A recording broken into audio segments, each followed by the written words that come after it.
suspect in a knife attack in Paris, in which 2 people were injured. A second suspect has been taken into custody and a counter-terrorism investigation is now underway. The stabbings took place near the former offices of satirical newspaper Charlie Hebdo. The motive for the attack is not yet known. Charlie Hebdo moved its activities out of the area after Islamic extremists attacked its editorial offices in 2015, killing 12 people. Visiting the scene of today's attack, Prime Minister Jean Castex underlined the government's commitment to stamping out terrorism.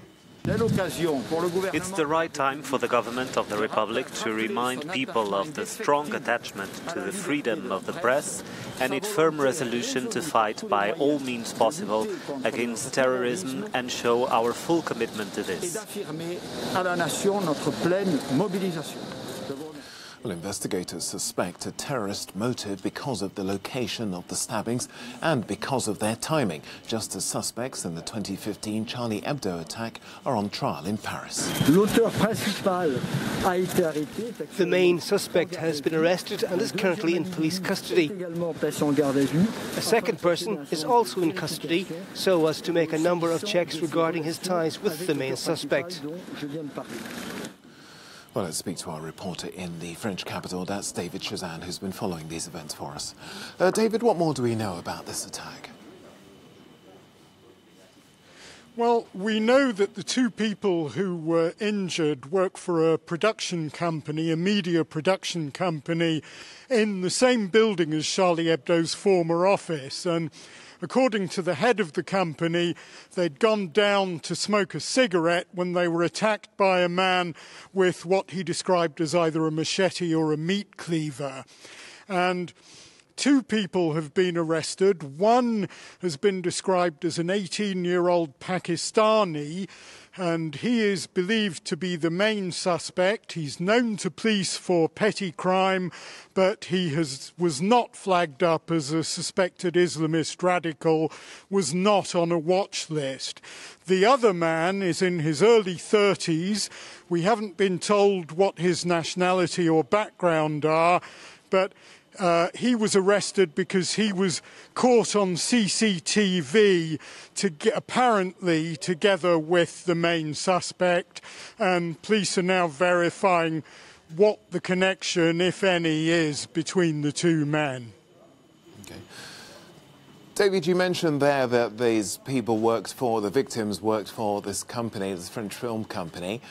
What have they said in terms of the timing of this attack? Because this comes just days after several media outlets published a letter, a show of solidarity for freedom of speech. Yes, that's right. And the head of the company says that something like this was foreseeable. Al-Qaeda had made threats against Charlie Hebdo after it republished cartoons of the Prophet Muhammad. And he says he thinks that the building should have been under police guard, but it wasn't. And he says that had it been, then the attack could have been prevented. So a degree of anger there. Obviously, a lot of people's feelings have been stirred up by the ongoing trial of alleged accomplices of the 2 brothers who attacked the Charlie Hebdo office back in 2015, and also by the publication of those cartoons, again by the satirical magazine. Our reporter David Chazan there with the latest from Paris. Thank you. Well, let's see how those events unfolded now. We can speak to Alex in our cube. Well, yes, Tokes, images being shared by Agence France Presse here, that is the AFP news agency, showing the arrest and detention of a suspect on the steps near the Bastille Opera House near the metro station there, the face blurred. This suspect here, according to AFP, is the main, if you like, the main perpetrator, the one sought, 18 years of age. This is, of course, one of many photographs. We're also seeing photographs from the scene of police boxing up what appears to be a large knife, a meat cleaver. That's also something we've been seeing, photographs taken from news photographers there, and a very heavy police presence. Let's just put this on the map for you, if I might. And I think this gives you a sense of why the location is significant in these investigations. This street here, which we're zooming into now, is the same street that the headquarters of Charlie Hebdo was on in 2015, when that was attacked by Islamist gunmen, killing 12 members of staff. The trial is ongoing at the moment, but it's believed, at least according to French authorities, that the location and the timing of this attack has hinted at a terrorist motive. That is why the counter-terrorism forces have been brought in. This is in the 11th arrondissement of Paris. We know that when the attack was unfolding, police first alerting us on social just after midday to something going on. There was a lockdown in schools in the 11th, 3rd and 4th arrondissement districts of Paris. Well, that has now been lifted, it's worth saying. Children have been allowed out of those schools. A suggestion then that the police having arrested these two suspects, perhaps have put a lid on the emergency situation there. Of course, though, things are ongoing. I want to bring you these images, though, being shared by Anne Hidalgo, the mayor of Paris, from officials showing a crisis response centre set up by police for both psychological and emotional support, as well as aiming to speak to anybody who might have witnessed what happened. These are now being opened and staffed in this sector of Paris, Togs. Of course, it's not just, in this case, the victims of the attack people are looking at, but also communities who've been sharing their thoughts on social, saying, not again in our area of Paris. One user saying, we have already had so much heartache after the attack on Charlie Hebdo in 2015. Now for this to happen again, it feels like a repeat.